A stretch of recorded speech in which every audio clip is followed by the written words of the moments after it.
Ya, assalamualaikum warahmatullahi wabarakatuh. How are you guys? Ya, apa kabar ya? I hope all of you always in a good condition ya.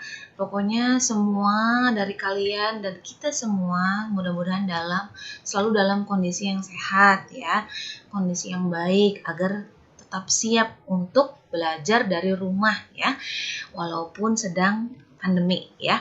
Oke. Now we are going to learn again about recount text ya. Kita akan belajar lagi tentang recount text.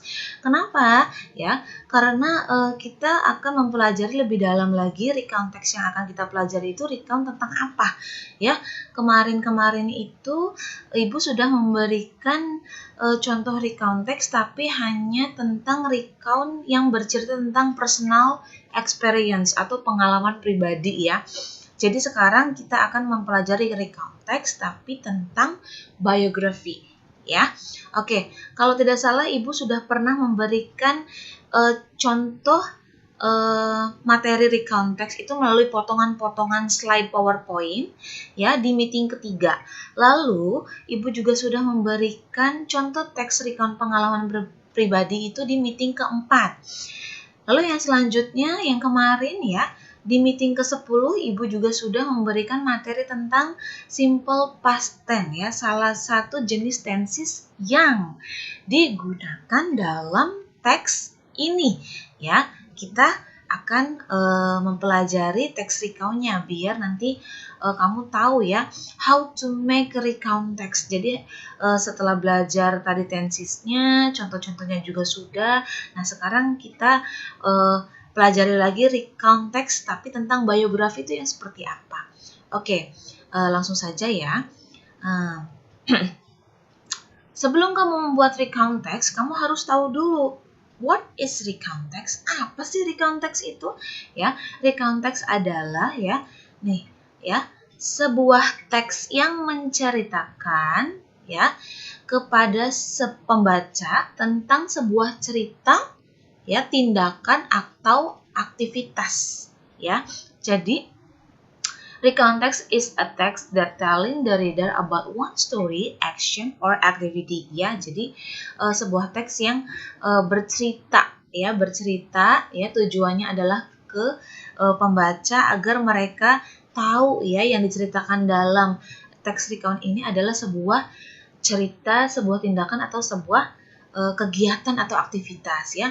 Tujuannya, its purpose is to entertain or informing the reader ya.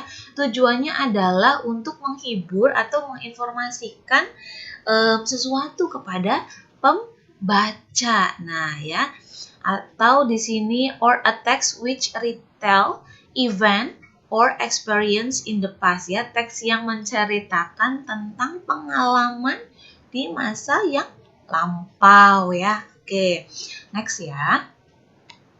Nah, contoh-contoh dari recount itu apa aja sih Bu ya? Nah, kita lihat di sini ada yang pertama itu ada biografi ya, yang nanti akan kita bahas, yang nanti akan kamu pelajari dan akan kamu buat ya. Lalu ada autobiografi, ada cerita tentang seseorang yang menceritakan orang lain ya. Ada yang menceritakan tentang diri sendiri ya. Jadi si penulis itu menceritakan tentang diri sendiri. Lalu ada juga newspaper, ada television news, ada tentang surat kabar ya, atau tentang berita, tentang surat, lalu kartu pos ya, buku teks, atau tentang ini dialog ya, atau percakapan bersama teman ya. Oke, kita lihat jenis-jenisnya sekarang ya. Nah, jenis-jenis dari recount text itu ada beberapa macam. Yang pertama adalah factual recount ya. Factual recount itu biasanya berbentuk autobiografi atau biografi yang nanti akan kamu buat ya. Autobiografi itu adalah sebuah tulisan yang dibuat mengenai seseorang oleh si penulis itu sendiri, sedangkan biografi itu kamu menceritakan seseorang ya. Jadi artinya sebuah tulisan yang menceritakan tentang seseorang tapi dibuat oleh orang lain ya. Oke, yang kedua ada imaginative recount. Imaginative recount itu berisi tentang teks-teks imajinasi yang dituangkan dalam sebuah teks, yaitu teks recount. Lalu ada di sini personal recount. Nah, personal recount itu yang sudah Ibu kasih contohnya itu di meeting keempat ya. Di sini ada someone's experience, ada someone's journey ya. Jadi tentang pengalaman pribadi kamu ya, pengalaman perjalanan hidup seseorang ya di sini ya. Oke. Lalu yang terakhir adalah historical recount ya. Ini bercerita tentang peristiwa-peristiwa bersejarah ya. Contohnya bisa tempat bersejarah seperti Candi Borobudur ya, atau benda-benda bersejarah ya, atau peristiwa-peristiwa bersejarah ya. Oke, yang akan kita bahas adalah biografi atau factual recount ya, yang termasuk dalam factual recount. Oke, kita lihat selanjutnya ya. Nah, kamu harus tahu dulu biografi itu apa ya. Biografi ya di sini adalah detailed description of a person life ya. Jadi gambaran detail dari hidup seseorang ya. Jadi cerita tentang hidup seseorang ya digambarkan, diceritakan dalam sebuah teks, yaitu teks recount ya. Nah, di sini yang ada di dalamnya itu melibatkan tentang pendidikan, pekerjaan ya, lalu hubungan ya, hubungannya dengan keluarga, dengan orang lain ya. Lalu di sini ada sampai dengan kematiannya juga ya. Nah, di sini itu adalah pengertian tentang biografi. Jadi kamu mau menggambarkan atau menceritakan biografi seseorang tuh tentang siapa? Ya, di sini contohnya ada orang-orang terkenal ya, seperti Presiden pertama kita Insinyur Soekarno, atau yang sudah Ibu beri juga contohnya itu Barack Obama ya di pertemuan keberapa. Lalu ada presiden kita ya, Joko Widodo, atau Najwa Shihab ya, reporter yang sangat terkenal ya. Silahkan, nanti terserah kamu ingin menceritakan ya biografi tentang siapa.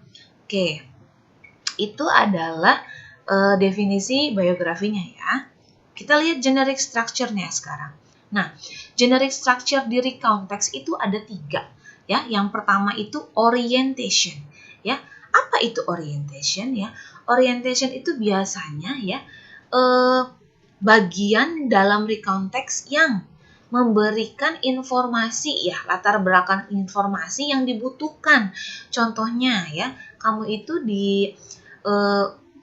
misalkan ingin menggambarkan tadi Presiden Soekarno ya, kamu akan menggambarkan dulu ya latar belakang Soekarno ya. Lalu siapa yang dibicarakan? Tentu saja Soekarno ya. Nah, terus di sini melibatkan siapa saja yang ada di dalam teks yang kamu ceritakan. Tentunya ada Soekarno ya, peran utamanya.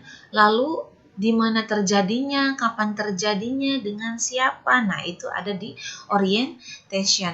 Lalu yang kedua itu adalah generic structure-nya events ya, di mana events itu adalah peristiwa-peristiwa yang diceritakan, peristiwa-peristiwa penting ya, lalu diurutkan ya secara kronologis ya, peristiwa-peristiwa penting yang ada di dalam hidup orang yang kamu sedang deskripsikan ya, atau sedang kamu ceritakan. Contohnya tentang Soekarno. Jadi apa saja nih peristiwa-peristiwa penting yang terjadi dalam hidup Soekarno, itu diurutkan dalam urutan yang kronologis ya.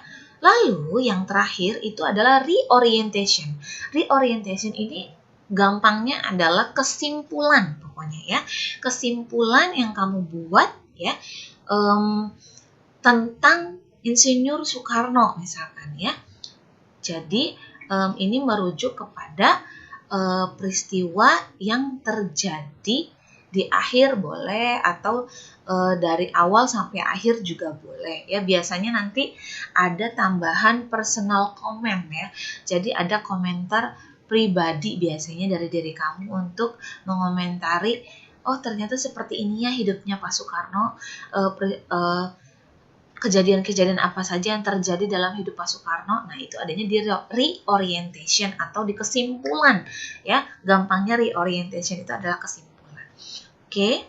Lalu di sini ada Ibu language feature ya, atau ciri kebahasaan dari recount text ya. Nah, ini berkaitan dengan meeting ke-10 ya, materinya tentang simple past tense, di mana kamu harus paham dulu ya, simple past tense itu apa dan digunakan untuk apa ya. Nah, ciri kebahasaan dari recount text adalah menggunakan simple past tense ya.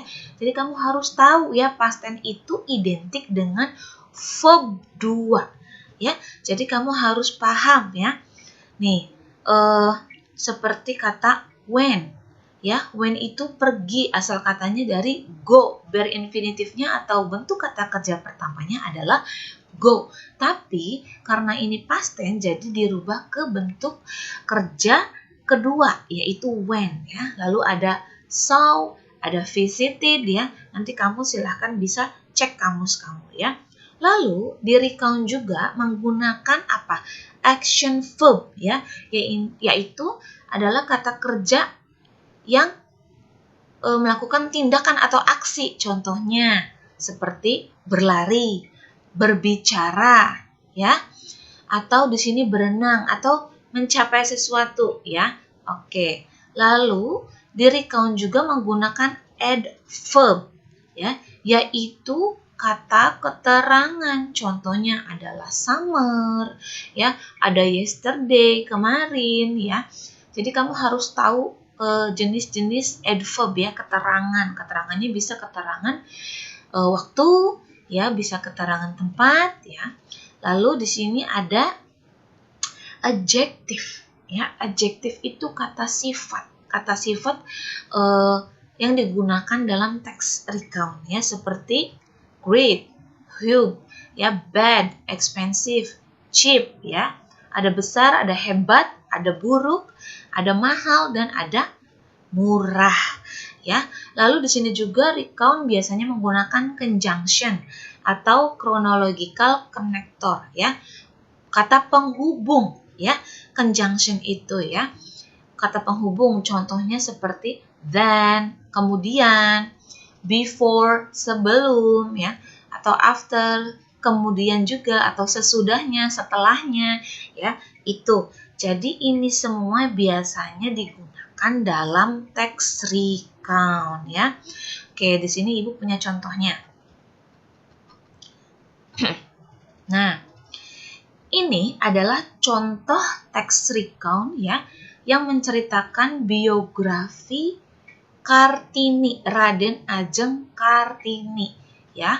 Di sini sudah Ibu kelompok-kelompokkan juga yang mana yang termasuk dalam orientation, yang mana termasuk dalam events, dan yang mana termasuk dalam reorientation ya. Di sini kalian bisa baca orientationnya itu di paragraf pertama, karena di sini menceritakan di mana dia lahir ya, lalu nama lengkapnya siapa ya, umurnya berapa ya, lalu dia bernafas terakhir ya, atau wafat itu tanggal berapa. Di sini adalah latar belakang informasi dari Raden Ajeng Kartini ya, informasi-informasi umum dari Raden Ajeng Kartini. Jadi ini termasuk orientation. Lalu kita masuk ke event. Mana sih Bu yang termasuk dalam event? Nah, dilihat ya di sini. Ketika Raden Ajeng Kartini berumur 12 tahun, dia memulai untuk apa? Memperjuangkan nih education ya, pendidikan ya. kan Raden Ajeng Kartini itu dikenal dengan ibu pendidikan ya, habis gelap terbitlah terang, dan menimbulkan atau sampai sekarang itu wanita dianggap sama dengan pria. Nah, pejuangnya adalah Raden Ajeng Kartini. Dia melakukan sebuah perjuangan ya. Nah, di sini peristiwa pentingnya itu diceritakan tuh ya, untuk mendapatkan pendidikan yang tertinggi ya sebisa mungkin, tapi dia itu berjuang untuk melawan ayahnya sendiri karena pada saat dulu itu ya wanita itu dianggap lebih rendah kastanya dibandingkan dengan laki-laki ya, padahal wanita itu mempunyai kemampuan yang sama dengan laki-laki ya. Nah, peristiwa pentingnya itu diceritakan, itu adalah event ya, kronologinya seperti apa diurutkan ya, sampai dengan dia menikahi Adipati Aryo Singgih ya, yang akhirnya bisa mewujudkan mimpi Kartini ya, menjadikan wanita itu bisa berhasil sama seperti pria dan mendirikan sekolah wanita. Nah, ini urutan peristiwa bersejarahnya itu adalah termasuk ke dalam event ya. Lalu yang terakhir di sini ada reorientation ya, atau tadi apa Ibu bilang? Kesimpulan. Nah, kesimpulannya adalah nih, kita harus menghargai ya jasa-jasa yang sudah diperjuangkan oleh Raden Ajeng Kartini ya. Nah, sudah memperjuangkan di bidang pendidikan ya. Lalu dia juga merupakan apa ini? Pahlawan nasional Indonesia perempuan ya, yang memperjuangkan hak perempuan itu sama dengan laki-laki. Itu adalah berkat Kartini. Ini adalah kesimpulan dari teks ini ya. Jadi termasuk kepada reorientation. Sampai sini paham ya? Oke ya. Lalu tugas kamu adalah minggu ini membuat teks recount ya, satu saja, nggak usah banyak-banyak, satu contoh teks recount ya tentang biografi seseorang ya, tapi bebas, biografinya itu boleh tentang teman, ibu, ayah kamu, kakak kamu, saudara kamu, adik kamu, atau guru kamu, atau mungkin tadi seperti ibu maunya orang terkenal misalkan, tapi jangan pahlawan Bu, boleh nggak Bu tentang artis ya, misalkan artis Korea ya, Suzy, atau mau tentang tadi reporter Najwa Shihab, atau influencer di Instagram atau siapa, pokoknya tentang seseorang ya, biografi seseorang, boleh bebas siapa saja. Lalu nanti setelah jadi teksnya, kamu buat peta generic structure-nya pada teks yang kamu buat. Jadi petanya seperti ini ya, kamu nanti buat yang mana yang termasuk orientation, yang mana termasuk events, yang mana yang termasuk reorientation pada teks yang kamu buat ya. Jadi dikelompok-kelompokkan ya, yang mana yang termasuk orientation, event, dan reorientation. Lalu setelah itu seperti biasa difotokan hasil tugasmu ya, lalu kirim ke Google Classroom ya. Oke, thank you so much for your attention ya. See you in the next meeting, and Assalamualaikum warahmatullahi wabarakatuh. Tetap semangat.